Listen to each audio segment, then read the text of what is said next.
Assalamu alaikum, айылдаштар, амансыздарбы? Барыңыздарга ысык салам. Аллага шүгүр, бизде иштер жакшы. Азыр намаз бүттү. Намаздан кийин комиссиянын жыйынтыктарын көрдүк. Андан кийин дагы жакшы сөздөр болду. Ошону менен тарадык.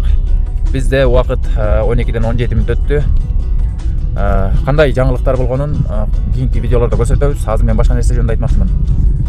Бирөө сурап атат, кече видеодо камчыбыз мойнубузда деп айттыңыз го, бул эмне деген деп. Эми кийинки муун жаштар кыргыздын көп сөздөрүн түшүнө албай калышты. Биздин элибиздин эл болуп, журт болуп, калк болуп, улут болуп, мамлекет болуп турганынын эң негизги себептеринин бири ушул биздин тилибиз болот туугандар.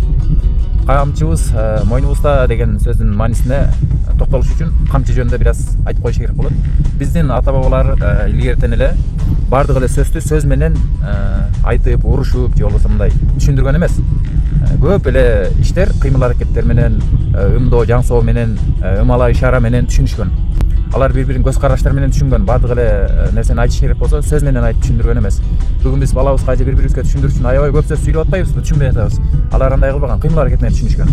Ошого биз мисал кылып камчыны ала турган болсок, мисалы биздин ата бабаларыбыз мындай деген: эгерде үйүңүзгө келген киши короңуздан кирип келип атканда камчысын сүйрөп келип аткан болсо, демек ал сиз менен урушканы, жакташканы келип аткан адам деп билген.